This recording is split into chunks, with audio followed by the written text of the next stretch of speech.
Have you ever been in a conversation where someone suddenly pauses for a little too long and the silence instantly feels uncomfortable? Maybe you find yourself reaching for your phone the moment you have a few seconds of nothing to do, waiting in line, sitting on the bus, or even lying in bed before sleep. The quiet doesn't feel neutral. It feels heavy, awkward, even threatening. But why? Why does your brain treat silence and emptiness as something to be avoided at all costs? And why do we rush to fill that gap with noise, stimulation, or distraction? That's the puzzle we're going to explore today. And by the end of this video, you'll see how this so-called hatred of emptiness isn't a flaw in your brain, but a deeply wired survival response, and how you can learn to transform that discomfort into one of the most powerful tools for clarity and recovery. To begin, let's talk about what psychologists call cognitive filling. Your brain doesn't like empty space. Think of it as a storyteller who hates unfinished chapters. Whenever there's a gap, whether it's a pause in a conversation, a stretch of free time, or even an incomplete piece of information, your brain rushes to fill it. That's why awkward silences feel so awkward. They break the flow, leaving an empty frame your brain wants to complete. And because the brain evolved to interpret gaps as potential danger, it often fills that emptiness with anxiety. Silence becomes not a rest, but a problem to solve. Evolution plays a huge role here. In the wild, an unusual silence in your environment often meant something was wrong. Predators nearby, a sudden change, or a threat emerging. Our ancestors who paid attention to strange silences survived longer than those who ignored them. Fast forward to today, and your nervous system still reacts to quiet moments as if they're signals that something is off. This is why when you're sitting in stillness, your brain doesn't relax. It often becomes more active, scanning for threats, running through unfinished tasks, or pushing you to do something. Stillness is interpreted as uncertainty, and uncertainty makes the brain itch. On top of that, we live in a world designed to amplify this discomfort. Think about the constant stream of notifications, entertainment, and background noise surrounding you. From the moment you wake up, you're fed with stimulation, scrolling, chatting, watching, multitasking. Your brain becomes conditioned to expect a constant diet of inputs. Then when the input stops, it's like taking sugar away from someone who's used to eating candy all day. The withdrawal feels unbearable. The emptiness feels wrong, so you rush to fill it with whatever is available: your phone, your to-do list, or even random worries. But here's the paradox. Emptiness, silence, and pause are not threats. They are opportunities. The problem is not the emptiness itself, but the way your brain interprets it. Imagine an empty room. One person might see it as lonely, cold, and uninviting. Another might see it as full of possibility, a space where they can create, breathe, or rest. The room hasn't changed, only the interpretation has. The same is true of silence and empty time. What feels unbearable isn't the pause itself, but the meaning your brain attaches to it. Now let's get more concrete. Why exactly does your brain crave filling so badly? The answer lies in a network called the default mode network, or DMN. This is the system that lights up when your mind isn't focused on a specific task. It loves to wander, replay old memories, project into the future, and create mental noise. When you sit in silence, the DMN takes over, and if you haven't trained it, it often defaults to overthinking, worry, and self-criticism. That's why silence can feel louder than noise. In fact, research shows that many people would rather give themselves mild electric shocks than sit alone with their thoughts for just 15 minutes. That's how intolerable emptiness can feel to the untrained brain. But here's where things get interesting. This same default mode network is also connected to creativity, self-reflection, and meaning-making. The very system that produces mental noise can also produce deep insights, if you know how to handle it. In other words, emptiness is not the enemy, it's raw material. Left unmanaged, it becomes anxiety. But used intentionally, it becomes clarity. So how do you retrain your brain to stop running from emptiness and start using it? The first step is to reframe silence. Instead of interpreting it as a void that must be filled, see it as a canvas. Imagine every pause as an open white page where something meaningful could appear. This small mental shift changes your relationship with emptiness. Instead of fearing it, you begin to welcome it. The second step is to practice small doses of intentional silence.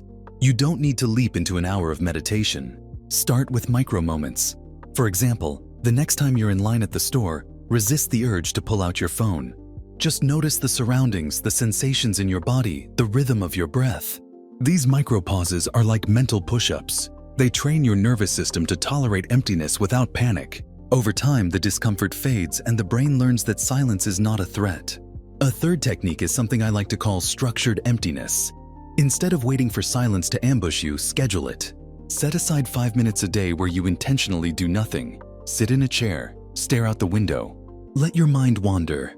At first, it may feel restless, but with practice, those minutes become fertile ground for reflection. This practice rewires your default mode network from being a generator of random worry into a generator of insight. Many creative breakthroughs happen in these moments. Think of shower thoughts or ideas that strike during a walk. That's structured emptiness at work. Another powerful tool is ritualizing emptiness. Our brains love predictability, and one reason silence feels uncomfortable is because it's ambiguous. What should you do in that pause?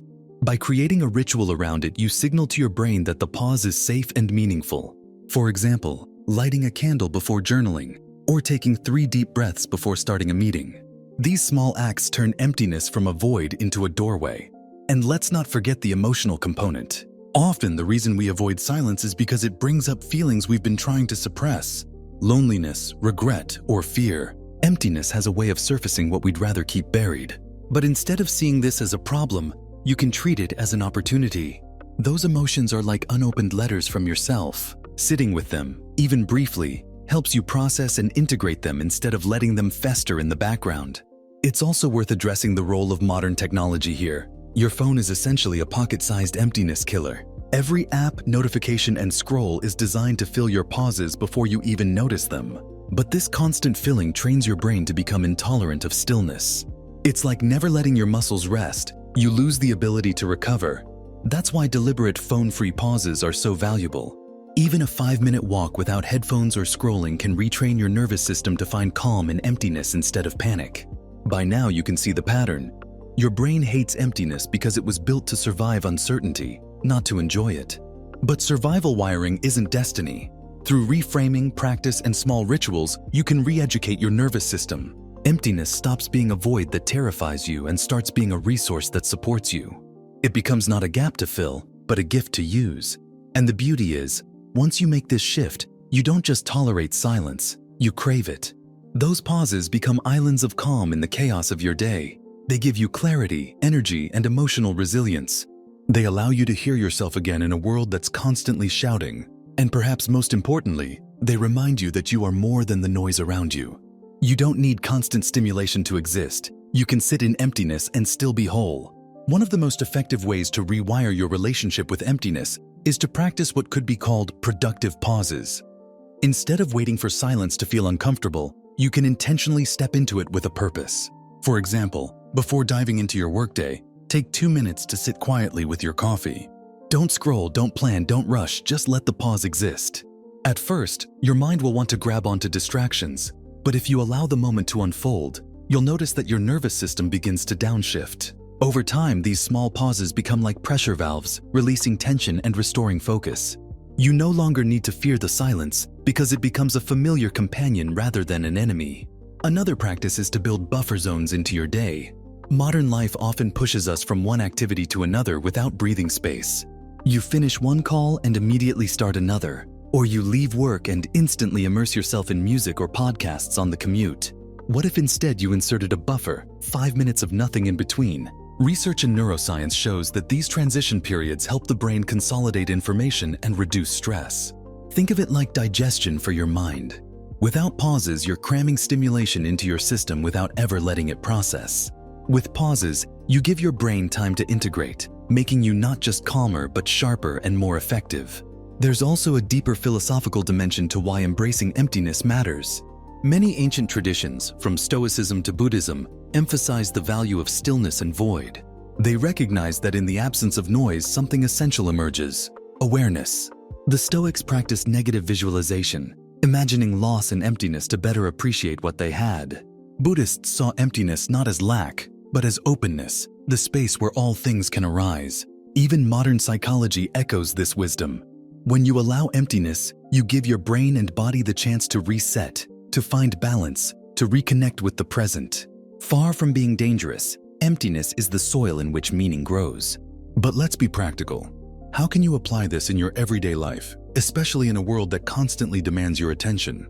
Start small. You could try a phone-free morning, delaying your first interaction with your device by just 15 minutes. Use that time to stretch, breathe, or simply look out the window. Notice the discomfort. Notice the urge to fill the gap. That awareness itself is powerful. It shows you the automatic scripts running in your mind. Another tool is intentional micro-meditation. Set a timer for 60 seconds, close your eyes, and do nothing but breathe. It's not about achieving some special state. It's about showing your brain that emptiness is survivable, even nourishing. Like lifting weights, the more you practice, the stronger you become. If you want to go further, you can design your environment to make emptiness easier to encounter. Create a corner in your home with no screens or distractions. A chair by the window, a small table, perhaps a plant or a candle. Let that space be associated with pause. When you enter it, your body and mind will gradually learn that it's safe to unplug. This is the opposite of how most of us live, where every space is filled with stimulation.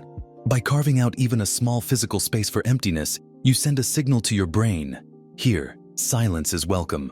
There's also the emotional layer to consider. Many times our hatred of emptiness isn't about silence itself. It's about what might surface when silence arrives. Unprocessed sadness, worries about the future, self-doubts. These feelings often stay hidden under the noise of daily life, and when the noise stops, they rise. That's why silence can feel threatening. It forces you to confront yourself. But here's the truth. Those feelings aren't there to harm you. They're signals. They're information about your needs, your values, your wounds. When you face them in the stillness, they lose their power to control you from the shadows. Emptiness becomes not a void, but a mirror. Another way to think about it is this: silence stretches time. In a noisy, busy world, everything feels compressed, urgent, fleeting. Silence slows the pace.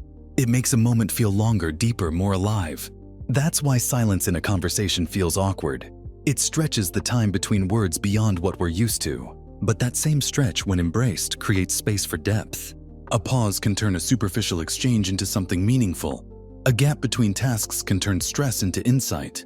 What once felt unbearable becomes transformative. Now, I want to leave you with a mental reframe. Instead of saying, "My brain hates emptiness," try saying, "My brain hasn't learned to trust emptiness yet." That small shift removes judgment and opens up possibility. It's not about forcing yourself to love silence right away. It's about experimenting step by step until emptiness becomes familiar, even desired. Each time you resist the urge to fill the gap, you're teaching your nervous system a new story. Each time you let silence breathe, you're building resilience and clarity. So the next time you find yourself in an awkward pause or staring at a quiet moment you're tempted to drown in scrolling, remember this: emptiness is not your enemy. It's the gateway to your own mind. It's the pause that allows meaning to emerge, the space where recovery happens, the silence that lets you hear yourself again. If this exploration helped you see emptiness differently and gave you tools to transform it from threat into ally, I invite you to carry it forward. Like this video if it resonated with you, share it with someone who might also struggle with the discomfort of silence, and subscribe to Mind Unlocked. Together, we'll keep turning psychology and philosophy into practical wisdom, a toolkit for better thinking, so you can live with more clarity, resilience, and meaning.